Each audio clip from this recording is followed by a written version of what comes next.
most satisfying win of the Mike McCarthy era? I would say yes. Yeah.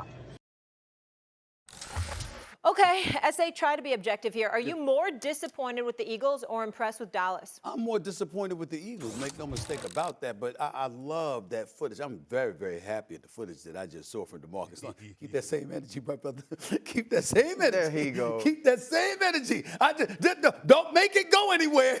Don't make it go anywhere. We got Buffalo, Miami coming up. We got the playoffs coming up. San Francisco gonna be there. You might see Philly again. Keep that same energy, DeMarcus Lawrence. Keep that same energy. I'm sorry, Michael Irvin. Keep the same intensity, please. Same intensity. Don't lose the intensity. Keep the same intensity. That's all I'm going to say about that. Of course, I'm disappointed in the Philadelphia Eagles because it's symptomatic of what has been transpiring with them over the last several weeks or so. It's the fifth consecutive game they had a double-digit deficit. Obviously, Dallas Cowboys Philadelphia had 10 penalties for 95 yards. Dallas Cowboys had the time of possession over 13 minutes, ran 22 more plays. You're just looking at them. Their offense doesn't seem in sync. Didn't score an offensive touchdown for the first time since 2017. They don't seem to be in play. There was a pass that was dropped, by A.J. Brown. There's turnovers by Hurts, Brown, and Devontae Smith. Their defense is just non-existent. I mean, how many times are they going to give up over 30 points right now? You look at the Philadelphia Eagles, they're a good team. There's nothing that looks great about them at all. They don't seem nearly as formidable as they once felt. Dallas clearly is the better team at this particular juncture, and we're seeing the Philadelphia Eagles descend. We're seeing them dissipate. We're seeing them go in the opposite direction from what we anticipated. I'm not happy with what I'm seeing from them at all, guys. Well, I was impressed with the Cowboys because I'm not surprised by the Eagles play because I predicted this. Stephen A., when you and I've been coming on this show, and I told you, and I've been trying to tell a lot of people, there's something going on with the Eagles offensively. Jalen Hurts is hurt. You see the turnovers, the INTs, more than he's had at any point in time in his career. The fumbles, more than he's had at any time in his career. They don't run the football with the same conviction that they have in the past, and they can't dominate time of possession. So now all of a sudden, you're putting that porous defense on the field. Let me give you some numbers, RC and Stephen A. They're 20th in turnover margin. They're the 22nd ranked total defense, 28th in points allowed, 28th in pass defense, 30th in red zone defense, dead last in third down defense. I predicted this. I told you, oh, Shannon, you a hater. They're winning. They're winning. You see, RC, you and our job, we're like therapists. See, I can tell you got a problem, but I need to tell you what's causing the problem. And see, fans differ. Fans just want to know touchdowns. Did we sack the quarterback? Did we rush this? But I got to get to the root of the evil and tell you there are some things coming down the tunnel that's going to cause you guys some problems. Now your offense isn't as explosive, and your defense can't stop a parked car. So guess what's going to happen, RC? Guess what's going to happen, Stephen A.? Beat downs like you got against the 49ers, beat down like you got against, and you heard D-Law.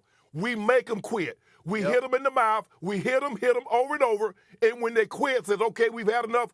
We're going to hit you again. Just to let you know, you don't belong on the field with us. But the Philadelphia Eagles got some problems. They've been showing their ugly heads for a long period of time, and nobody wanted to believe it. Nobody wanted to see it. But over the last 2 weeks, when you get beat 42-19, you get beat 33-13, it lets you know you got some problems that you got to get corrected, or you're going to be one and done come playoff time. Shaq Leonard ain't gonna Well, you know what? Well, what was happening, though, was, Shannon, what you talking about was you knew they had a disease, and you was talking about the symptoms, right? Like you saw some of the things starting to show up, and you said eventually you're going to be sick as hell. And that's what we saw the last 2 weeks, right? It started out with a sniffle, and then they had a little cough, and now they got the full-blown flu, and they can't figure it out. When you look at the way the Dallas Cowboys, to me, it's the physical dominance. It's not just about the turnovers. It's not just about not being able to run the football. It's about all of it as a whole. It's about these two front lines, both offensively and defensively, being dominated by the Dallas Cowboys. And coming into the last 2 weeks, we had an opportunity to learn all we needed to know about the top of the NFC. It was going to be a 3-horse race, and down the stretch, we were going to see the Philadelphia Eagles, the San Francisco 49ers, and the Dallas Cowboys. It's just two teams now, Shannon, Stephen A., Molly, and it's just two. It's the Dallas Cowboys and it's the San Francisco 49ers. Right now, the Eagles have to earn the right for us to talk about them in the same breath as those two teams. The Eagles were the bully last year. The Eagles were the team that came in and dominated you physically, got after your quarterback, ran the football, then went to the play action pass, then went to the RPO. When a man sits in the locker room and says, we hit him in the mouth, and then they quit, and we continued to hit him in the mouth, they no longer fear or respect you. DeMarcus Lawrence is not expecting those words to come back and haunt him, right? When Stephen A. told him, keep that same energy, he is. Because when he left the field last night, he felt like we are playing a team that shouldn't be on the football field with us. And when you were a 10-1 team just 2 weeks ago, people shouldn't be talking about you like this. There's a flip side.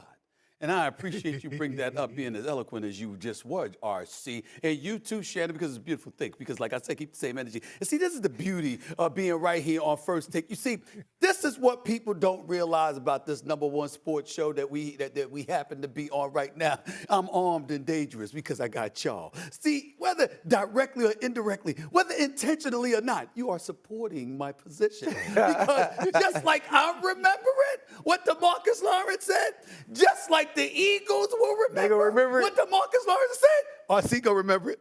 You know what I'm saying? Shannon Sharpe gonna remember it. The Pivot's gonna remember it. Shay gonna remember it. You see what I'm saying? Everywhere you look, he's not gonna be able to get around. That clip right there that you saw with DeMarcus Lawrence chirping and talking junk, and he punched him in the mouth. He has no fear. We always hear this from the Dallas Cowboys. September, October, November, and especially in December when Dak Prescott's been the quarterback. And then what happened in January? You see, this is the beauty. You've been waiting for this. This is what you want. This is where build him up high as they can go. Hold on, time out. Put me on camera. Yes. Put me on camera. Yes.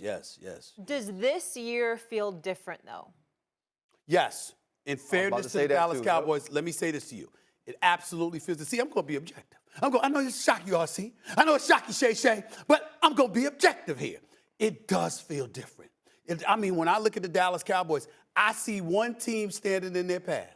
That's San Francisco 49ers. I don't see anybody. I don't even want to talk about Detroit right now. I don't even want to talk about you. Went and lost to Chicago. I don't even want to talk about you. I don't even want to talk about you right now, okay? Don't get me started with anybody in the South. I'm not interested. Seattle is what they are, okay? We get that. In the North, who the hell? Look, we're going to give Love some love because he's elevated his level of play, and we get all of that. But the bottom line is it's a two-horse race in the National Football Conference right now between San Francisco and the Dallas Cowboys. And right now there's every reason to expect, not hope, but expect that the NFC Championship game is going to be that matchup. Yeah. But the beauty is this. Gotta go play it. All it takes is one. All it takes one team. I don't need an abundance of teams. All I need is one. All I need is one, Coach Shay. That's all I need. I need one team. And that one team is the San Francisco 49ers. I wish that it was Philly too. But right now, in all seriousness, Dallas looks better than everybody but San Francisco. And by the way, I'm not just talking the NFC. I'm saying right now in the entire NFL, give me a team other than San Francisco that looks better than Dallas is looking right now. I can concede that. Yeah, I think the thing, RC, you brought up something, and Stephen A., you said this, keep that same energy. DeMarcus Lawrence can keep that same energy because he's specifically talking about the Eagles.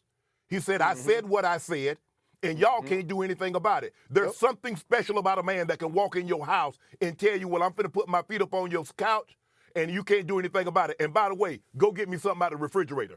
That's what the Eagles did. That's what the Cowboys, DeMarcus Lawrence told the Eagles. I came to y'all came here. Y'all couldn't do anything about it. Y'all can't do anything. Stephen A., you say there's a two-horse race. Well, that other horse has a body length lead in front of the Cowboys. The Cowboys ain't trying to see the 49ers. They're not trying to see them because that offense, the way they're playing right now, ain't nobody within 10 points. Now, we're going to find out something on Christmas because the Ravens go to Levi Stadium. But right now, what I've seen over the last month, there's not one team in the National Football League within 10 points of the San Francisco 49ers. You know what? I get that and I understand that, but I think what we're missing is where the Dallas Cowboys have come from. what we thought of them after they played San Francisco. After they played San Francisco the first time, Shay, it wasn't even a horse length in front of them. They weren't even in the same sport, right? You couldn't even bet on them. Yeah, you couldn't even bet on them on the same track. Right. So now they're on the same track. What we're going to find out, truthfully, from the Dallas Cowboys in the next 2 weeks at Buffalo, at Miami, is are you on that level? Because what we're seeing from the San Francisco 49ers is you can come in to Levi Stadium with a winning record. They can go into your stadium and you can have a winning record, and it don't matter, we'll blow your doors off. What we've seen from the Dallas Cowboys is if you go to AT&T, you're going to have hell on your hands, right? It's like my mama used to tell me. That's what I'm saying. Okay. Right, but that's the point. But we're about to see the Cowboys go on the road. I think the thing that separated the 49ers is it doesn't matter location.